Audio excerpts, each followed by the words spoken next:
Welcome to the Rainy Day Recess podcast. I am Jamie, one of your on-air hosts, along with Mike, Amanda, Bob, Adrian. We are passionate early learning professionals from the Child Care Resource Team who love talking about the issues and current events that affect our daily work with children and families. In this podcast series, we will discuss everything from the joy of play and even what's up with lava lamps to critical race theory, gender stereotyping, and more. Whoever you are, a parent, teacher, coach, or ordinary mortal who simply stumbled upon this podcast, we are happy you're here. Our podcast series is not for the faint of heart, so consider this your one and only warning. We will get serious, we may make you uncomfortable, and our episodes will always be infused with joy and humor. Please join us and become a part of the Rainy Day Recess community. But before we dive into today's topic of conversation, I want to do a quick shout out for the two other members of our Rainy Day Recess team, Rashad Medley and Christina Jacobson, who provide invaluable behind-the-scenes support of this podcast.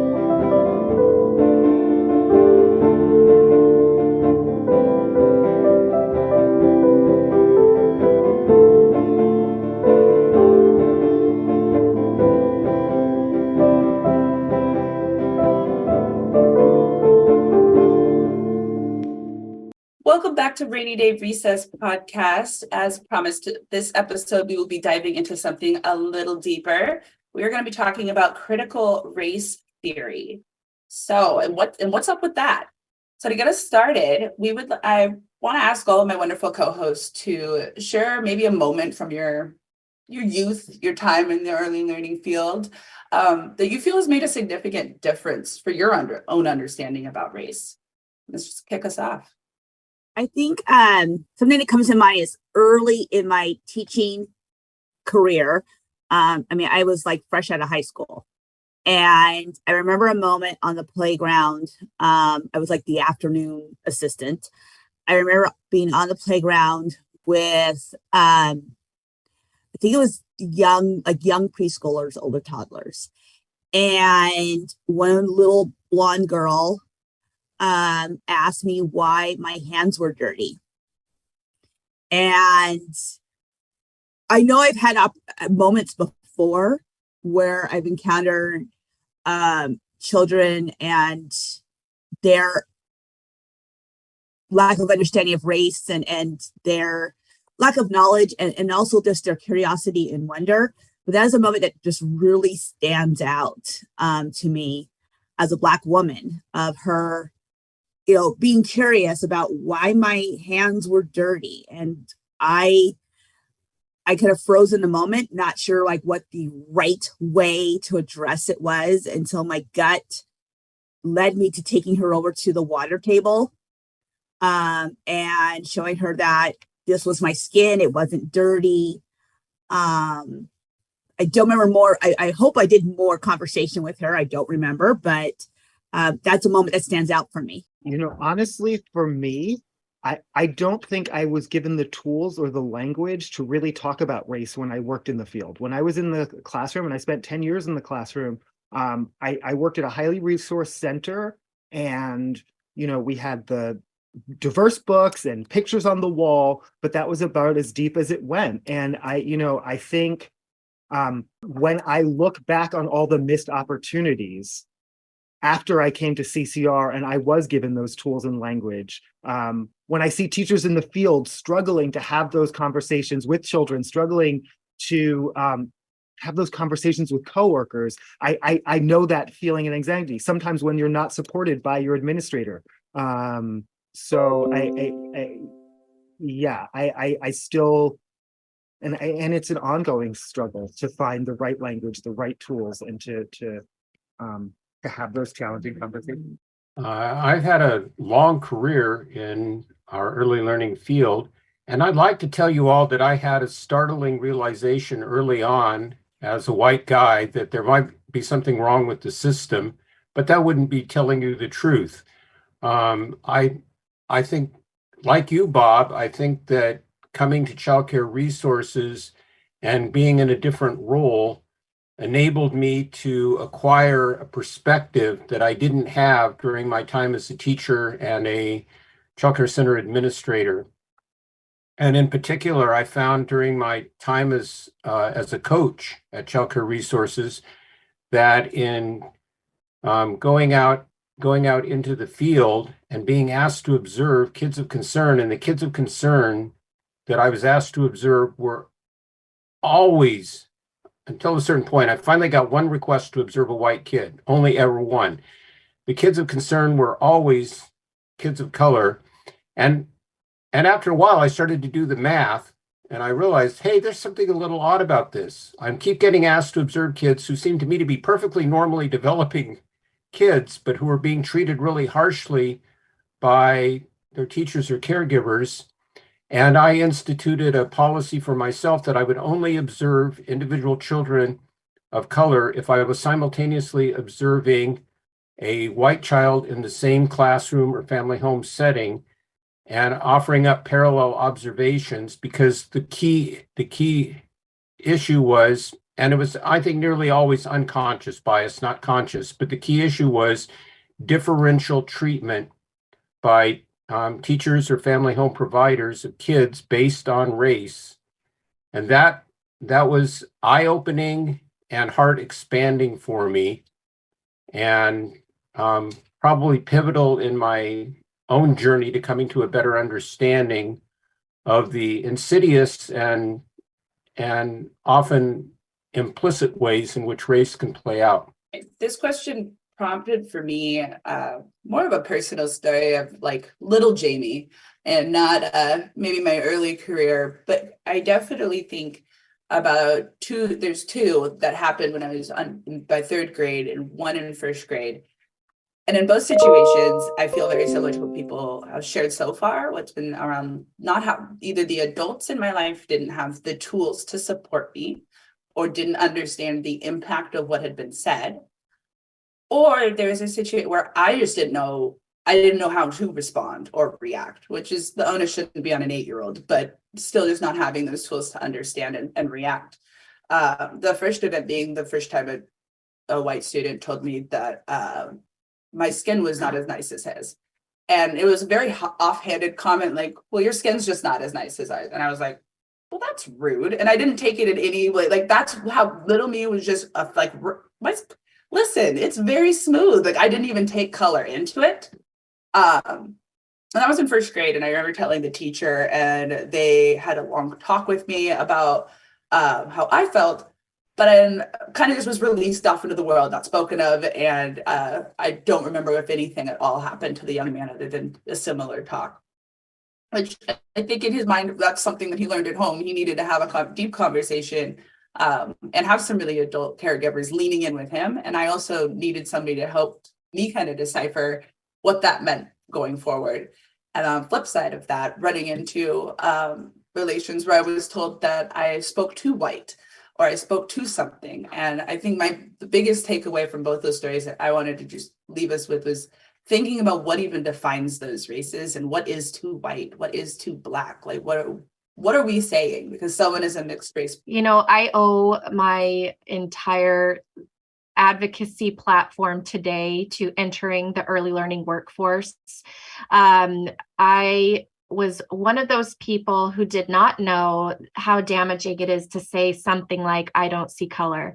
I didn't know that was harmful and is excluding diversity. I was completely unaware.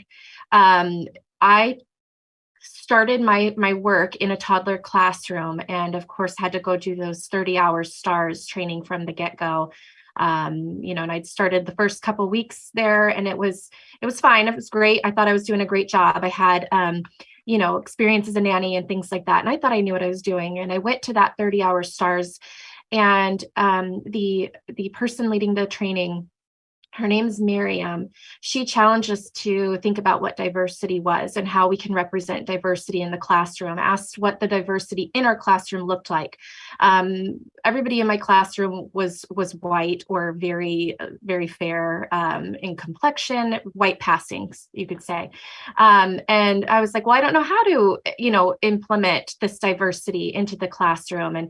And it just came down to her saying, well, what does the world around you look like? Represent that. It's not costumes. It's not, these characters of people, in African dress. It is everyday children all around our country, our world, our cities. What do they look like? Put that in your classroom. And it just, for me, was so eye-opening to the importance of representation and how I could bring that into a program of early learners, and how when I did have children of color enroll and there was representation of them, and then I could bring in pictures of their families, and just creating that sense of normalizing the diversity around us. It just, to me, that was a very impactful message, and it, for me, springboarded my entire philosophy and where I'm at today. So what does all this have to do with the fuss that has been raised over the last couple of years about, and I'm putting it in quote marks, critical race theory, and the vaguely sinister suggestions that somehow kids are being corrupted because critical race theory is getting snuck into classroom. And all the angst and what's being put forth by those who are against critical race theory just raises my blood pressure to no end. And, thinking about like what you said, Amanda and Jamie, about your own experiences, either in the classroom or as a child, I think about some of our adults and teachers having the tools, are adults that want to perpetuate and continue the racism or continue the narrative of and play down the racism that has occurred in this country, play down the history, who want to make it all nice and neat. I wonder, for many of them, if they had teachers that had the tools not so long ago, 20, 30 years ago, where would they perhaps be today in their own understanding? And that it points to the importance of our teachers now, knowing that they are shaping and having a huge influence on our children right now, who will, not too long from now, are going to be adults. They're going to be peers. They're going to be adults in the world. They're going to be decision makers. They're going to be parents. Time goes by fast, and it's not that they have to have a complete understanding right now at this very moment of race and race history, but an understanding of, no matter your race, you are important and valued in their community, and loved and celebrated. And those decisions and those children's understanding of race is formed really early on. And so we can't wait. If we want things to improve in our lives, if we want things to improve in society, we can't wait until they're in elementary or middle or high school or as adults to have these conversations. It has to happen much earlier on. So many things you just said, Adrienne. Well, first of all, Amanda, I just want to say, I think it's amazing that you talked about diversity in your basic stars class, because all I remember talking about was mixing bleach. Like literally, that's what I got and I think for me, it was only 20 hours because I took it that long ago. And literally all they talked about was like mixing bleach. Critical race theory, and Mike, I agree. It needs to be put in quotes, because even the people who are making these laws don't know what it is. They can't clearly define it, nor do they really want to. They want it to be sort of whatever it is in the moment that I am against. I think it's really important to know that they're not using science. Like Adrienne said, we know for a fact that children's perceptions of race are formed very, very early. And so some of these people were saying, okay, it's fine to talk about race, but not yet, not when they're so young. That's harmful in some way. Well, their children are experiencing things, whether you give them the tools to talk about it or not. So they need those tools to have those conversations, and educators need those tools. I think the other part for me that really jumps out at where we are right now, and we're in September, and September 18th to the 24th is Banned Books Week. And children's books are among the most banned. Books by Black authors, books by female authors, books by queer and gender nonconforming authors are among the most banned books. Ibram Kendi's Anti-Racist Baby is banned. And that affects teachers, that affects librarians. People are getting death threats now. I think that, at the same time, we can't even recruit for teachers. And I think the other part is the chilling effect. It's not just the laws that actually go into place, most of which are focused on K-12 right now, but the trickle down into early learning, the chilling effect. So it's not necessarily the books that have been explicitly banned, but it's the teacher who's afraid to even have the books on their shelf. I've heard teachers are covering up their whole shelves with construction paper because they don't know what books they're allowed to share with their students. I read that a teacher was just giving away their bookshelves because they just don't anticipate having books in their classroom this year. And I want to add exclamation points to what you're saying, Bob. And we've seen in other situations over the years that there is a trickle-down effect into early learning from hubbub in K through 12. And my fear, even though at the moment, at least legislators don't seem to be focused on early learning as a source of evil eruptions of critical race theory, that might come. I've struggled with this. I've struggled with this for a lot of reasons, mostly because I feel outraged, like I think all the rest of us. The controversies prompted me to learn a little bit more about critical race theory, which happens to have originated in the late 1970s and early 1980s, primarily in legal and higher education circles. And until somebody seized on the term critical race theory and decided to start peddling it far and wide, you wouldn't have found critical race theory outside of those domains. But I'm sorry, Mike, can I very briefly interrupt? Because please. his name is Christopher Rufo, and he lives in Gig Harbor, the architect of how critical race theory became that they're using. He lives in Gig Harbor. It's not someone far away. It's not some southern state. But yeah, and he works as a policymaker. He's considered an educator. Well, that's one heck of a dubious distinction for our region, Bob.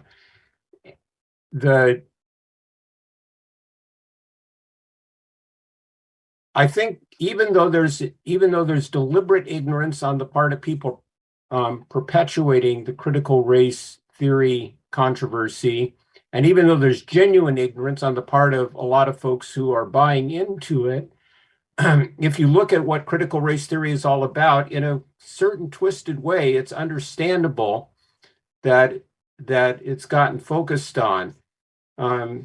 As I understand it, critical race theory starts with the assumption that race is a sociological, not a biological construct. Race is not real except because we human beings choose to make it real. But what's probably really disturbing or distressing for a lot of folks is what else goes with critical race theory, that it makes the point, which seems to me to be just fact, that race is present in our laws, our institutions, our systems. And that means that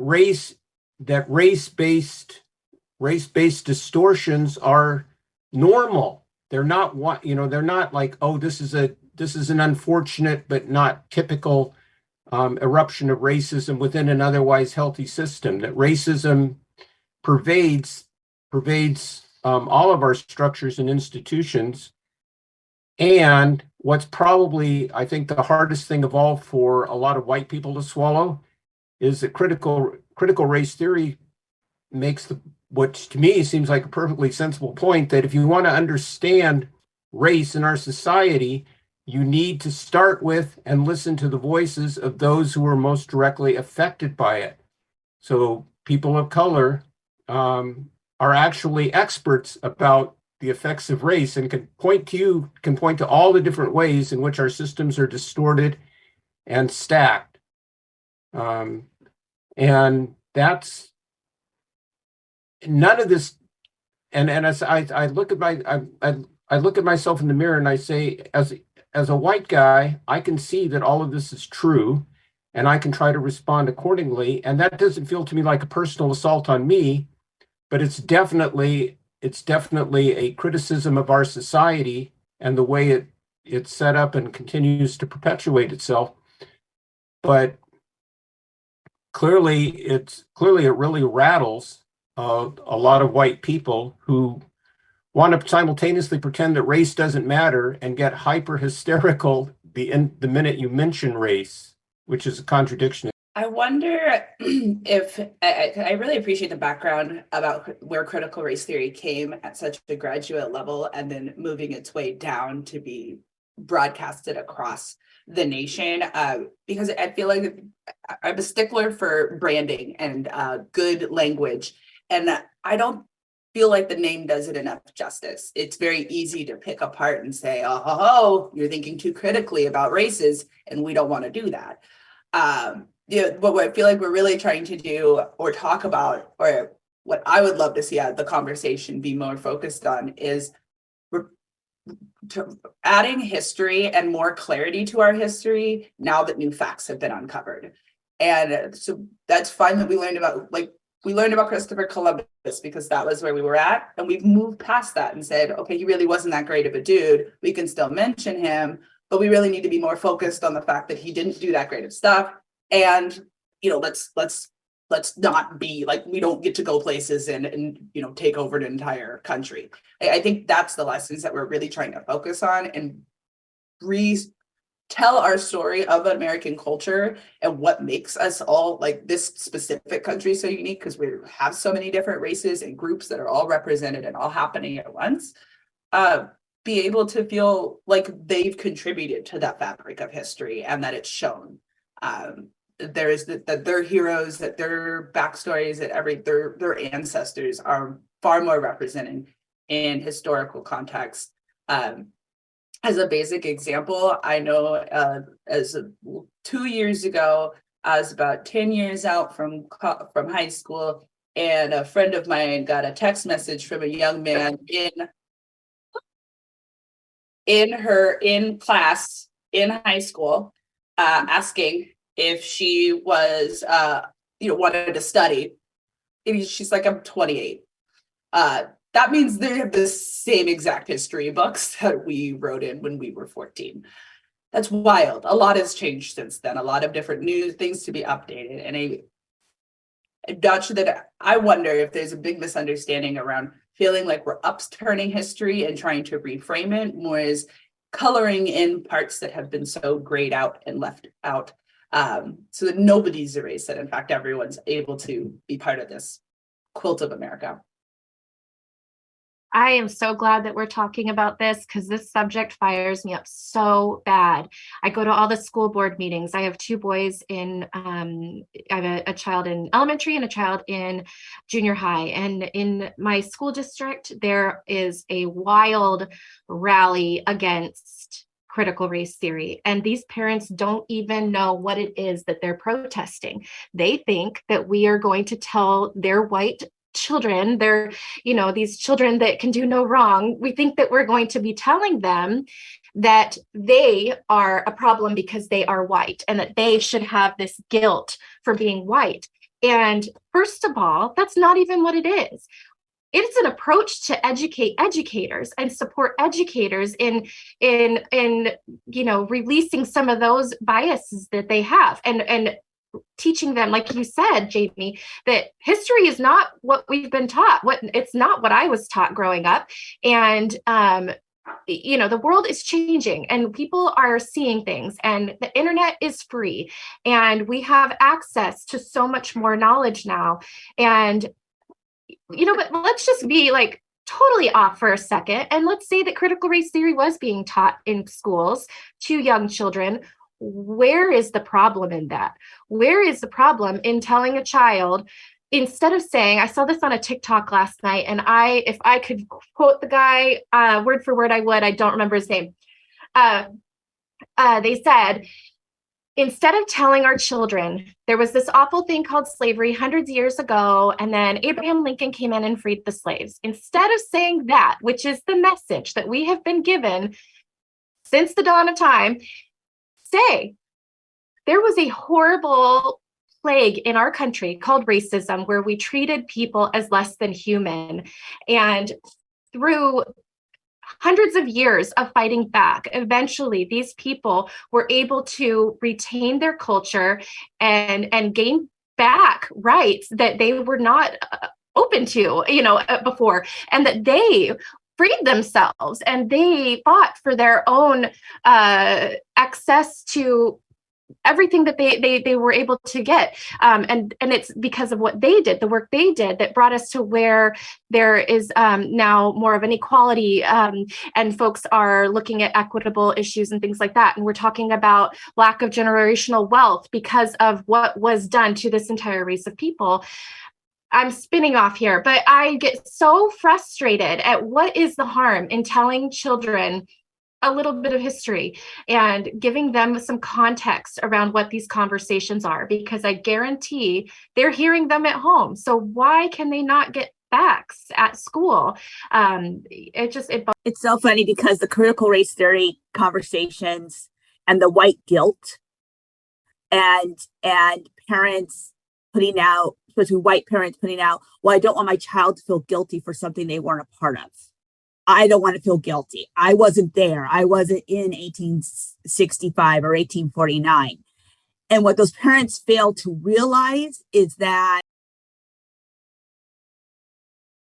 children of color, and particularly Black children, have lived are living that and the results of that history today. We know that history. Why can't your child know it too? What we know our part in it, why can't your child know their historical part in it as well, in a age appropriate manner? So I'm not saying, we give 3-year-olds carte blanche on, the history of racism and slavery in our country, because it goes deeper than, it's not just about slavery. It is, it is all that led up to that and all that has come after that moment. In thinking about, what do children need to know? What they don't need to know, they don't need to know things about, but the adults need to know, is that race it was a social construct. The definition of race and the creation of race and racism was about really granting rights to white males, and more importantly, making sure others did not have rights. That was the definition. That is why race came into play. It was, let's segment and separate and ensure that this group has rights, and making sure that this group doesn't have rights. And it was an easy way for white males to define that.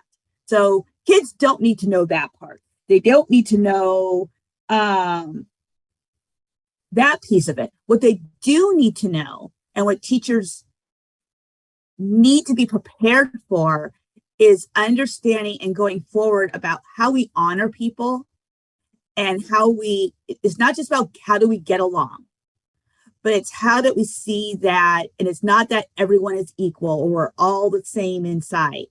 It is that we can be different, and it is okay to be different. We don't actually all have to be the same. We don't all have to, it's not the message that we all bleed the same color, but we all have different lived experiences, and to normalize that conversation. And teachers need to be prepared to address that, those teachable moments, those moments they see in the classroom, to capitalize on those simple moments. And I go back to what I started with was, And I'm sure I didn't handle it the best because I didn't have the tools at the time.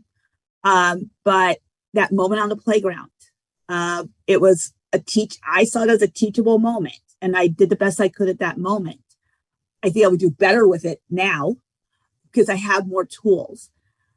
But I also know more about myself and my own triggers and buttons. And I know more about just having conversations with children. And teachers also need to know about their own biases and their own opinions and feelings around race, because that will lead out and influence, whether they want to or not, is going to influence how they address children. Or presenting messaging in a way that is confusing to children. And so I think that is an important part of it. And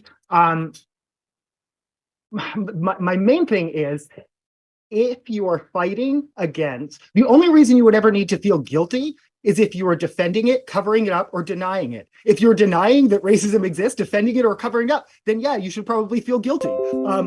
If you are actively fighting against it, Mike was talking about being a white male and being adjacent to privilege and those experiences, but you can reflect on that and not have to feel guilty about it because you are actively fighting against it in this world. And again, that is an experience that their children can have. The other thing that I think, and Adrian, you had mentioned a long time, this is a long game. They are very intentionally, this is something that they're thinking generationally, that they want to make sure that people don't have the tools or language to have these conversations. And part of the reason is because young millennials and Generation Z are among the most socially aware ever in any period in history. And I think it's because their fear. I think, when their children start challenging them at the Thanksgiving table, that's when they start showing up at school board meetings to make sure their grandchildren never make them feel that way, never have those questions or those challenging comments. But it's a long game. It's the intent. They want to remove those tools. They want to generations down the line to make sure that they don't have access to that. I'm going to take it a step further and say that it's oppression, because it is saying, it's denying that there is still things to be told and lessons to be learned. And it plays into this, I had somebody tell me the other day that they don't want to pay for the sins of their father. And I was just baffled, because it's not that. It is history. It is where we are today. And when we see people marching for Black Lives Matter and people don't get it, why don't you get it? Because you weren't explained why you should get it. And the reasoning that things are so disjointed is because people have tried to oppress this information. They don't want to give power to anyone but themselves. We've got generations of white men that made the decisions for everyone else in the country. As of today, white men are no longer, the majority population, and they are struggling with that. And it's something that has to be addressed. It's not something to sweep under the rug and hide from and hope it goes away. It is where we are. It is who we are. And it is time that people accept it and embrace it. And I pop in and go out of order too, since we're all hopping in, because I'm trying to think about, what I'd love for kids. Like, I'm thinking of my own daughter and what I'd love for her to walk away with about her own race and identity is that, as far as I'm concerned, her race is probably the least interesting thing about her. It's one of the least interesting things about me. I have a lot of other things that I really am excited to share, but it is a big piece of the way I present. And I would love if there was some, as far as caregivers and parents and all of us thinking about how, we're all human, we're all fallible, we all get passionate and we get excited, and the intention versus impact is always going to be there. But I wonder if there's a place where we can get to discuss all of this in a way that's empowering, because that's what I really feel like has been used to derail this conversation is.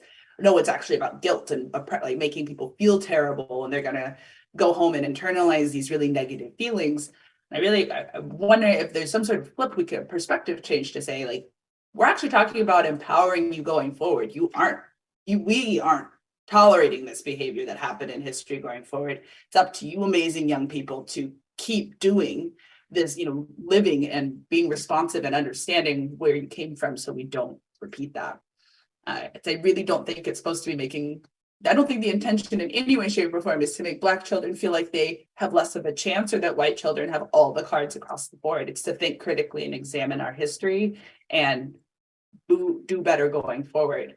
But it's gotten such a fragile, angsty feeling going on with it right now that just is not, it just doesn't feel like it connects. Fragility and angst brings the conversation back to them. It keeps the conversation focused on how white people are being treated and not where the actual conversation should be, which is what is our history and how awful we have treated people in the past and continue to still support systems that do not play equally for everyone in our country. So it's a very selfish response for people to keep that narrative on themselves. I really appreciate what you said about, oh, sorry, go ahead, Bob. Okay.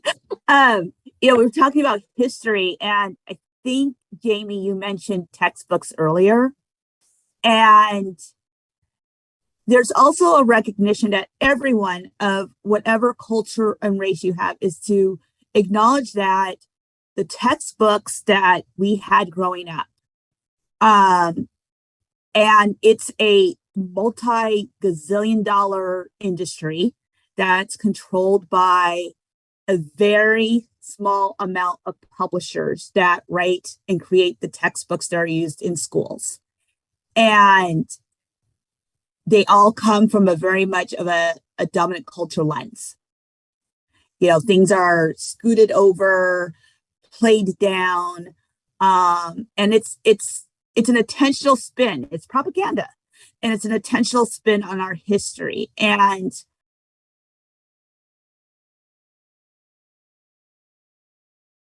there's a reckoning of having to accept or believing that what we have been taught all along has not been the full truth.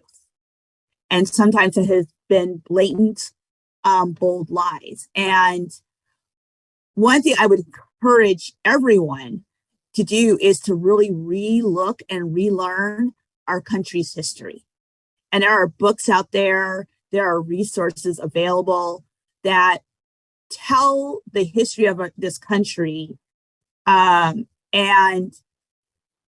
that don't leave out the pieces that really shine a light on how decisions were made and who was affected and impacted in a very negative way, and who those decision makers are. There are great books out there. There are recordings, and I just want to encourage people to really relearn our history. As a Black woman, I learned, my history was in those books, but also from what my family shared. And that was what was not in the books. It was from community members and giving me the reality and the realistic side of it, not what I almost said a publisher, but what certain publishing companies want to put out. I shouldn't call it a publisher, or maybe I should, Holt, and all of them, could really do a better job. The only thing I would add to the marvelous points that all the rest of our rainy day podcast members have been making is that always we should be asking, what do the kids need, not what will make the adults feel most comfortable. And it seems to me in the 21st century that the single most critical task that faces us when we're raising kids is to prepare them for living in an extremely pluralistic world, not just within the boundaries of the United States of America, but in an more connected world. It's a diverse and pluralistic world with radically different cultures and political systems and all the rest of it. And at the same time, we all have to interact with one another, whether we like it or not. And that's the reality, no matter where that child is growing up, and no matter who their immediate family might be and who their slightly larger immediate community might be, those kids, in order to succeed and thrive in the world that they're growing up into, need the opportunity to face subjects like race, sexism, homophobia. Those are things that have to be frankly and continually acknowledged, because kids are picking up messages, whether you like it or not. Kids are continually soaking up messages about all of these things. Are they soaking up the messages that we want them to soak up? Are they soaking up the messages that are going to help them? Or are they soaking up messages that are going to make it harder for them to productively and helpfully function in that world that they're going into? And that's where I would challenge all of my colleagues in our early learning field. What are you doing? I would ask, and this is a question I ask of myself every day. What are you doing to increase the likelihood that we are raising a new generation of kids who are prepared for the world that they're going? Adrian, you mentioned textbooks, and I mean, I think that's a perfect example of where they've been playing this long game for a long time. Specifically, intentionally, people with political motivations got into the textbook publishing to shape the narrative. And what's going on right now is extremely profitable for them. When Florida had the different social studies curriculum from Nevada, from Missouri, they get to continuously rewrite their textbooks and resell them back. So this is all very profitable for those small group, and they're all located in a particular region of the country because that's where they all are. Jamie, you talked about empowering, and I think, and Mike as well, and I think it's back to the guilt. Brene Brown has a lot of work around how guilt and shame is actually disempowering, and how it's if you want to create allies, if you want, it is very important that people do actually feel empowered. And one of the ways, again, I keep saying it, but the way to do that is to help them have those conversations, not cover them up. I think one of the really most insidious things for me right now are part of this conversation is claiming, to me, very sort of patronizingly, that actually these conversations around race are damaging to people of color because talking about oppression is the oppression itself. I don't believe that. I think it's exactly the opposite. I think when you talk about the oppression, you give people tools to overcome it and to reshape it. But what I'm curious what other people think of this counter narrative that, oh no, we shouldn't talk about race. It's actually that's what causes it. I'll speak to that. Hold it. Let me form a thought. Sorry, Rashad. I'm trying to figure out how I want to say it. Okay, so a lot of people are saying that this discussion of race is actually breeding racism, and that it's being projected from the side of the people claiming racism, which is baffling, right? How in the world can a person like me with pale skin, European descent, tell someone else that their history and their experiences are not actually there? Yeah, no, you don't. You've never experienced racism. Racism isn't alive today. How in the world can somebody really, truly, how do these politicians stand up on a national platform and say these ridiculous things, that racism is not alive today, and that we are just trying to divide the country and all these other things? How can they say that when they are not the ones experiencing racism? It is infuriating that we give airtime to these people who stand up there and say things that are so wrong. And this freedom of speech and freedom of press, giving action and voice to these people who mean to do harm to the majority of our population because they hope to silence them. It's so telling. It's so awful. And I just cannot believe that this is the society that we live in today. I think people blame electing a Black president as something that, it was a division, and it created this gridlock of him labeling racism and oppression and things like that in his everyday. I wish I could talk today. Him bringing some of those conversations to the table, and people embracing his viewpoints and his experiences. People now will say that is where all of this division was caused, because he projected this racism on the country. And it's so not true. People were silenced and shamed, as they should, with their racism, because we white people thought racism was done, because it got stopped talking about, right? People were in their little hiding shells with their little racist beliefs. And then you get the Donald Trumps who come out and boldly project their racism on the entire country.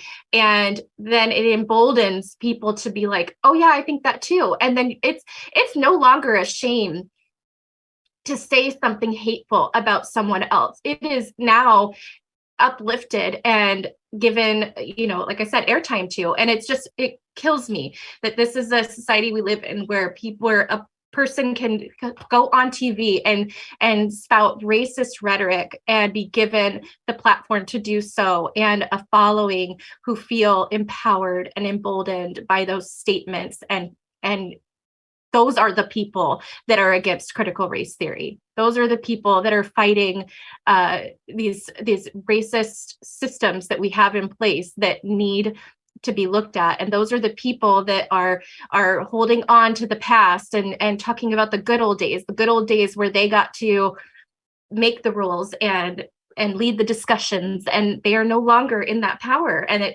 it's a fight. It's a big problem.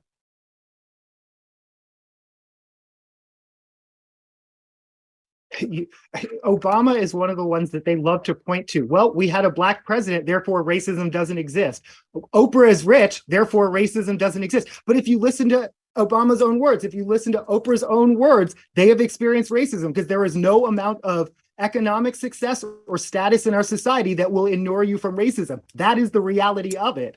But I mean, it's all just part of the gaslighting.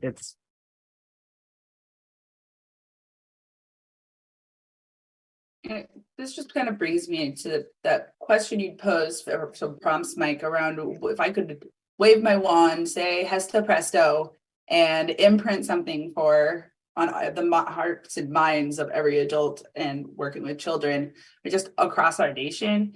It's just a phrase I live by, like, be who you blank would have wanted when you were younger. Or in this, so like for me, that's to be the mom you would have wanted, be the teacher you would have wanted, be the supervisor you would have wanted, be the coworkers, and really trying to put myself in, put that on everybody, so that they think about the little, like everyone just had an inner self-reflection to remember their inner little yous, and all the times your feelings were hurt, and all the different opportunities where you felt like somebody had let you down, pushed you to the side, oppressed you, disenfranchised you in some respect, and tried to show up a little bit differently in each and every way in your classroom.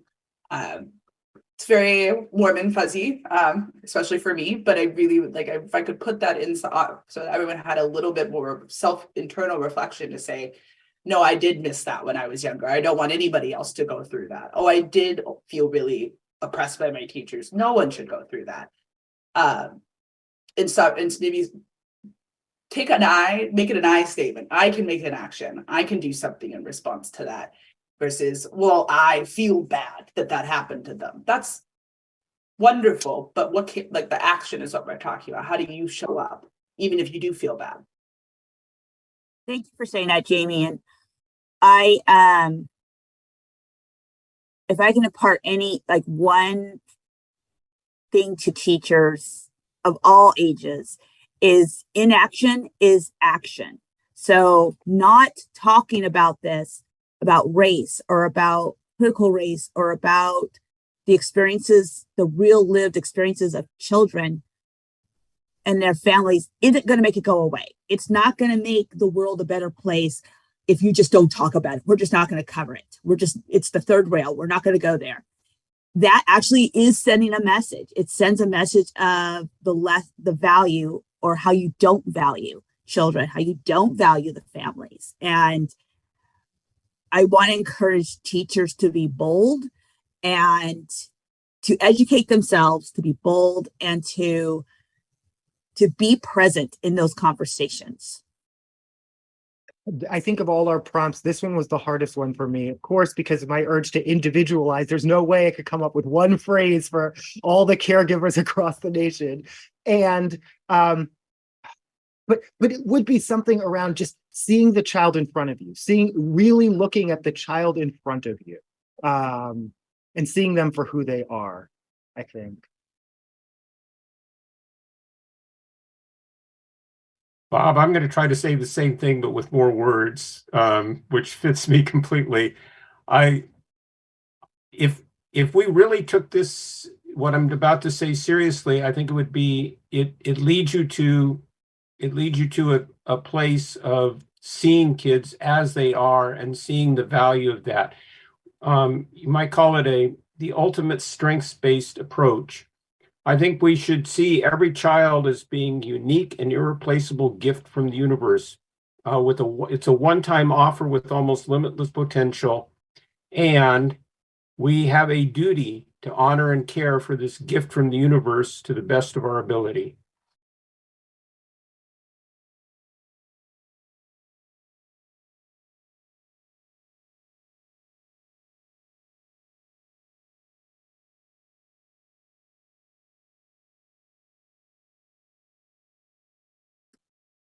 And to piggyback off what you said, Mike, one of the big things that they're our most precious miracles, gifts. Like this is some, every time we're coming to a class, you're sending your child into any sort of space outside of your supervision.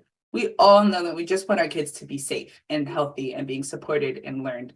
I try and remember that when I feel frustrated, very much like Amanda, when you're like, I'm like, why are you coming in here and yelling about this stuff? I try and ground myself in the feeling that they're probably coming from a place where they want to make sure their child is safe and scared, that they might not be. That being said, I can have that empathy, and now I want to educate and make sure that they know that that's not the case. Because there's a lot of reasons that no one should ever feel unsafe bringing their child into school. That's a place to learn. That's a place to build and grow and explore. So I really, what you said, Mike, just really keep honing in on the safety piece. I think that's part of it too. It creates that feelings of guilt and lack of sense of security. Those aren't excuses. Those we can acknowledge them, but those are more, they build into my empathy repertoire to just try and understand people are on a journey. And sometimes they might need a bit more prompting, support, pokes, large shoves to help get them into the right direction. Or at least. Thank you, everybody, for tuning in and listening to Rainy Day Recess, episode number 2 on critical race theory with us today. Hopefully you enjoyed our conversation as we tried to unpack some of the fears, thoughts, and misinformation around critical race theory, as well as share our own experience. Please tune in for our next episode. We will be sharing the episode's theme and topic very soon, so stay tuned for that as well. And thank you so much.